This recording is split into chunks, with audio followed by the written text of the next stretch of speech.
കോൺഗ്രസിന്റെ ശൈലിയിൽ കാര്യമായ മാറ്റം വേണമെന്ന നിർദ്ദേശവുമായി പ്രിയങ്ക ഗാന്ധി. ഉത്തർപ്രദേശ് പോലെയുള്ള വലിയൊരു സംസ്ഥാനത്ത് കോൺഗ്രസിന്റെ പ്രവർത്തന ശൈലിയിൽ മാറ്റം വരുത്തിയില്ലെങ്കിൽ ബിജെപിയെ പരാജയപ്പെടുത്താൻ സാധിക്കില്ല എന്നാണ് പ്രിയങ്ക ഗാന്ധിയുടെ വിലയിരുത്തൽ.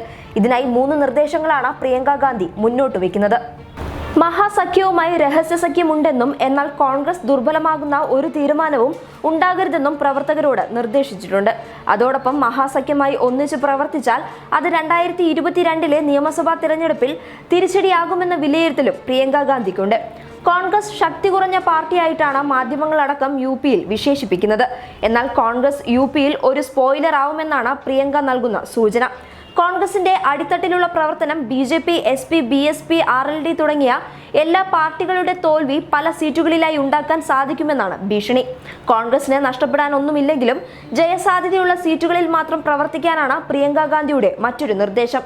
പാർട്ടി പരിശോധനയിൽ 9 സീറ്റുകൾക്കാണ് വിജയസാധ്യത. കോൺഗ്രസിന്റെ വരവ് ബിജെപിക്കാണ് ഏറ്റവും വലിയ തിരിച്ചടിയെങ്കിലും മഹാസഖ്യത്തിനും കാര്യങ്ങൾ ഗുണകരമല്ല എന്നാണ് വിലയിരുത്തൽ. വോട്ട് മറിക്കൽ അത്ര എളുപ്പമല്ലാത്തതുകൊണ്ട് പല മണ്ഡലങ്ങളിലും ശക്തമായ ത്രികോണ പോരാട്ടമായിരിക്കും നടക്കുക. യുപിയിൽ നിയമസഭാ തിരഞ്ഞെടുപ്പ് കൂടി മുന്നിൽ കണ്ടുകൊണ്ടുള്ള പോരാട്ടമാണ് വേണ്ടതെന്ന് പ്രിയങ്ക ഗാന്ധി നിർദ്ദേശിച്ചിട്ടുണ്ട്. കോൺഗ്രസ് മുസ്ലിം മണ്ഡലങ്ങളിൽ മുസ്ലിം സ്ഥാനാർത്ഥിയെ നിർത്തിയതും പ്രിയങ്ക നിർദ്ദേശിച്ചത് കൊണ്ടാണ്. അത് മഹാസഖ്യത്തെയും ഭയപ്പെടുത്തുന്നുണ്ട്. ബിജെപിയുടെ മാത്രമല്ല മഹാസഖ്യത്തിന്റെ വോട്ടും കോൺഗ്രസ് ചോർത്തുന്നുണ്ട്. ബിഎസ്പിയുടെ തുടക്കകാലത്ത് കൺഷീറാം സ്വീകരിച്ച അതേ നയമാണിത്. ആദ്യം ഞങ്ങൾ തോൽവി വഴങ്ങും, അതിനുശേഷം മറ്റുള്ളവരെ പരാജയപ്പെടുത്തുമെന്നായിരുന്നു മുദ്രാവാക്യം. ഇത് വിജയിക്കാത്ത മണ്ഡലങ്ങളിൽ എതിരാളികളുടെ വോട്ട് ചോർത്തുന്ന രീതിയാണ്. ഇതിലൂടെ സമാജ്വാദി പാർട്ടിയുടെ തോൽവി ഉറപ്പിക്കാൻ ബിഎസ്പിക്ക് സാധിച്ചിരുന്നു. ഇതേ രീതിയാണ് കോൺഗ്രസ് ഇപ്പോൾ ഉപയോഗിച്ചിരിക്കുന്നത്.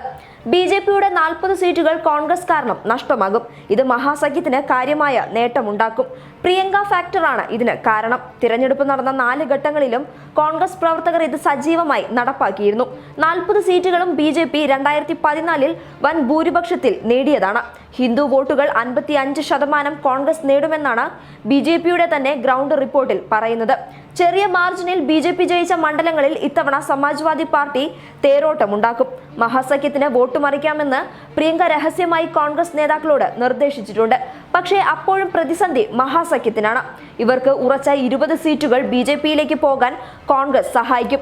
അതല്ലെങ്കിൽ ഈ മണ്ഡലം കോൺഗ്രസ് നേടുകയോ ചെയ്യും. 6 മണ്ഡലങ്ങളിൽ കോൺഗ്രസ് സ്ഥാനാർത്ഥികളെ നിർത്താത്തതിന്റെ ഗുണവും മഹാസഖ്യത്തിന് ലഭിക്കും. 8 സീറ്റിൽ കോൺഗ്രസും എസ്പിയും തമ്മിൽ ബന്ധമുണ്ടാക്കുമെന്ന് പ്രിയങ്ക ഉറപ്പിച്ചിട്ടുണ്ട്. കോൺഗ്രസ് അടക്കമുള്ള പ്രതിപക്ഷം യുപി തൂത്തുവാരുമെന്നാണ് വ്യക്തമാകുന്നത്. 17 സീറ്റുകളിൽ മുന്നോക്ക വിഭാഗങ്ങൾക്ക് സീറ്റ് നൽകാനുള്ള കോൺഗ്രസിന്റെ തീരുമാനം കോൺഗ്രസിന്റെ വിജയ സാധ്യതയ്ക്ക് മുൻതൂക്കം നൽകുന്നതാണ്. കാരണം ഇത് ബിജെപിയുടെ വോട്ട് ബാങ്കിനെ ഭിന്നിപ്പിക്കുമെന്നുള്ളതാണ്. 11 OBC ഇതര വിഭാഗ നേതാക്കൾക്കും കോൺഗ്രസ് സീറ്റ് നൽകിയിട്ടുണ്ട്. News desk public Kerala.